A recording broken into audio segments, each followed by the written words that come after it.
ऐसे बात करते हैं they are under the nuclear umbrella, जैसे मान लो अबे तुम खुद अपने न्यूक्लियर अम्ब्रेला के अंदर नहीं हो। तुम्हारा खुद न्यूक्लियर अम्ब्रेला 22 अप्रैल के बाद मोदी ने फाड़ा है। 180 करोड़ की एक कुनबा, एक 80 लाख के कुनबे से लड़ने के लिए इतने मंसूबे और इतनी प्लानिंगें बना रहा है, समझ रहे हैं। इन्होंने आपस में म्यूचुअल कॉपरेशन एंड ट्रेड के लिए इस ऑर्गेनाइजेशन का गठन किया था।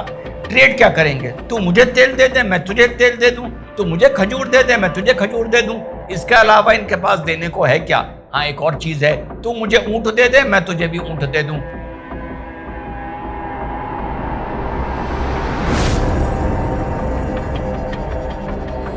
हेलो, नमस्कार, सत श्री अकाल, अस्सलाम वालेकुम। कैसे हैं जनाब? तो आज बात होगी मिडिल ईस्ट की जियोपॉलिटिक्स पर। साहब, जीसीई गल्फ कोऑपरेशन काउंसिल, जिसका गठन 1981 में हुआ था, जिसमें आपके कुवैत आता है, बहरीन आता है, ओमान आता है, कतर आता है, सऊदीया आता है और यूएई आता है। इन्होंने आपस में म्यूचुअल कॉपरेशन एंड ट्रेड के लिए इस ऑर्गेनाइजेशन का गठन किया था। ट्रेड क्या करेंगे? तू मुझे तेल दे दे, मैं तुझे तेल दे दूं, तू मुझे खजूर दे दे, मैं तुझे खजूर दे दूं। इसके अलावा इनके पास देने को है क्या? हाँ, एक और चीज है, तू मुझे ऊंट दे दे, मैं तुझे भी ऊंट दे दूं। तो इन्होंने साहब 1981 में इसका गठन किया था। उसकी आपातकाल मीटिंग हुई है परसों, और गल्फ कोऑपरेशन काउंसिल ने भी एक इस्लामिक नेटो का डिक्लेरेशन किया है, जिसमें उन्होंने कहा है attack on one is attack on all. ये अभी औपचारिक तौर पर पूरा डिक्लेरेशन नहीं किया गया है, लेकिन बैठक का मंसूबा वही था। और वही चीज आपको 3 दिन पहले देखने को मिली, जो यही गठबंधन, एक की जिसकी फाड़ दी गई है, एक जिसकी फटी पड़ी है, उसने पाकिस्तान के साथ किया है। उसने कहा है मैं तुझे ज़कात तो हमेशा से देता आया हूं, तेरी फौज भी यहां पर है, लेकिन अब और होनी चाहिए हमारी जरूरत के हिसाब से। तो तू हम मुझसे ये पैक्ट साइन कर ले, जिसके बाद मेरा तेरे पर दबाव बन जाएगा और पैसे के बदले लेने को कुछ चीज ऑफिशियली बन जाएगी। तो वो भी आप लोगों ने चर्चा सुनी होगी। इसमें पाकिस्तान की तरफ से एक ऐसा बयान आया, वाकई मैं सोच रहा था कि अल्लाह ताला ने जब अकल बांट रहे थे, ये पाकिस्तानी खड़े कहां थे उस टाइम, समझ ही नहीं आ रहा मुझे। तो इन्होंने कहा कि जो हमारा पैक्ट सऊदीया के साथ हुआ है, सऊदीया को एक न्यूक्लियर अम्ब्रेला भी मिल गया है, और ये जो पैक्ट है ये न्यूक्लियर प्रोटेक्शन तक भी आगे जाता है। माने इन्होंने एक ऐसा सीन क्रिएट किया है। पहले तो ये न्यूक्लियर करते थे, नूर खां पे बम मार मार के इनकी औकात बता दी गई कि ये न्यूक्लियर की जो बकवास करते हो तुम्हारे पिछवाड़े डाल दी जाएगी। तो अब इन्होंने कहा है, इन्होंने न्यूक्लियर को एक मजाक बना दिया है। तो साहब, वो अम्ब्रेला प्रोटेक्शन सऊदी अरेबिया को भी है। इन्होंने ऐसा माहौल बनाया है कि मान लीजिए इजराइल ने सऊदी अरेबिया पर एक अटैक कर दिया, तो मोहम्मद बिन सलमान फोन करेगा मुनीर को कि ये भैया सुनो, जरा हमला हो गया है, जरा जल्दी 3 न्यूक्लियर बम तो भेजना। आई स्वेयर यार, इन लोगों के बात करने का और सोचने का तरीका, वाकई जब द ऑलमाइटी परमेश्वर अल्लाह अकल बांट रहा था, ये खड़े कहां थे मुझे समझ में नहीं, किस कोने में थे ये लोग। तो साहब जरा 3 न्यूक्लियर से, तो मुनीर कहेगा भैया सुनो, जरा ट्रक निकालो, जल्दी 3 न्यूक्लियर बम डालो, अटैक हो गया सऊदीया पर। ऐसे बात करते हैं they are under the nuclear umbrella, जैसे मान लो अबे तुम खुद अपने न्यूक्लियर अम्ब्रेला के अंदर नहीं हो। तुम्हारा खुद न्यूक्लियर अम्ब्रेला 22 अप्रैल के बाद मोदी ने फाड़ा है, चीथड़े कर दिया है। तुम्हारे मौलाना रो रो के वीडियो बना रहे हैं कि पूरा परिवार के छोटे छोटी बोटियां कर दी। इस वक्त मरकज़ साहिबा मुरीदके में जामे मस्जिद उम्मुल कुरा, इसको हमले में तबाह कर दिया गया था। तुम्हारे मौलाना मदरसों के बाहर जहां आतंक की ट्रेनिंग दी जा रही थी, उसके बाहर खड़े हो के वीडियो बना रहे हैं कि माशाल्लाह यहां से बहुत मुजाहिदीन निकले थे, इंशाल्लाह हम और बड़ा मदरसा बनाएंगे, और टूटे हुए ईंटों और मलबे के सामने खड़े हैं। तुम्हारे आतंकी अब पीओके के ऊपर जाकर खैबर पख्तूनख्वा में अपनी बेसिस बना रहे हैं, इतना डर गए हैं। अबे कमबख्तो, तुम अपने देश को न्यूक्लियर अम्ब्रेला नहीं दे पा रहे हो, तुम जाके सऊदी अरेबिया को दोगे।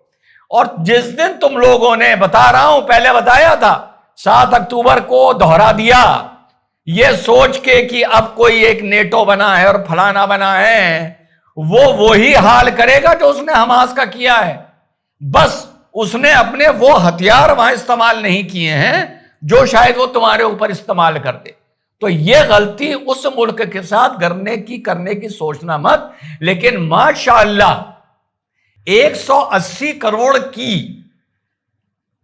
एक कुनबा, एक 80 लाख के कुनबे से लड़ने के लिए इतने मंसूबे और इतनी प्लानिंगें बना रहा है, समझ रहे हैं?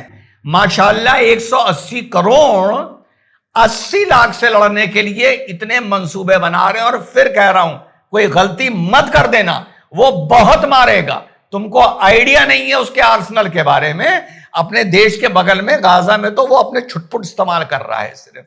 तो साहब ये चीज सामने निकल कर आई है। अब जब मुझसे किसी ने इतने टाइम से पूछ रहा था कोई कि साहब ये बताइए कि साहब ये जो इस्लामिक नेटो बन रहा है इस पर आपका क्या कहना है? आप लोगों ने भी इस तरह के बहुत से थंबनेल देखे होंगे, लेकिन ये सब्जेक्ट में मैं बहुत श्योर रहता हूं। इस्लामिक नेटो तो 1400 साल पहले बन चुका है यार। नेटो तो बड़ा न्यू वर्ड है, नया वर्ड है। इस्लामिक नेटो यानी उम्मत 1400 साल पहले बन गई थी, बुनियाद डल गई थी। वो बात अलग है कि उस उम्मत और उस बुनियाद की हमारे रशीदन खलीफा हजरत उमर की शहादत में धज्जियां उड़ी, फिर हजरत उस्मान की शहादत में धज्जियां उड़ी, हजरत अली में धज्जियां उड़ी, इमाम हुसैन में उड़ी, इमाम हसन में उड़ी, उसके बाद कितने इमामों में उड़ी, करबला में उड़ी, यजीद ने उड़ाई। अब सब कोई कह दे कि उमर को शहीद करने वाला कोई था, उस्मान को शहीद करने वाला कौन था, यजीद जो था वो तो फिरौन था, ये जो कह दे। तो इस्लामिक नेटो मेरे भाई 1400 साल पहले बन गई, उसके चिथड़े हो गए। जिस दिन अरब के मुल्कों में, सिर्फ अरब की बात कर रहा हूं, सद्दाम ने तो आखिर तक नहीं कहा था कि मेरा अरब से कोई लेना देना है, ना ईरान का कोई अरब से लेना देना है, ना भारत का कोई अरब से लेना देना है, कोई नहीं है। वो तो खामखा की रिश्तेदारी जोड़ रखी है।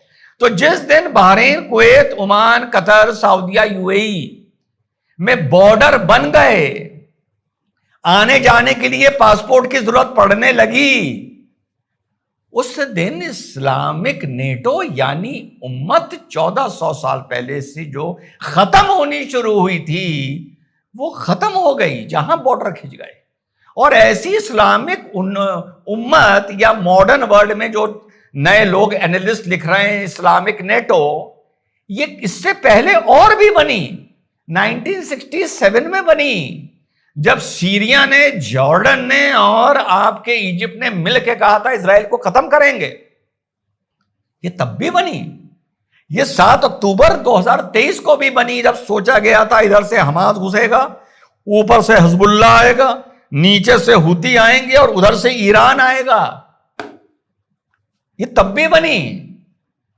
पहले भी चिथड़े मुसलमान ने मुसलमान की उम्मत के उड़ाए, कभी यहूदियों ने इस मुसलमान की उम्मत के उड़ाए, कभी पंजाबी मुसलमानों ने यहां पर बंगाल में बंगाली उम्मत के उड़ाए, इस्लामिक उम्मत।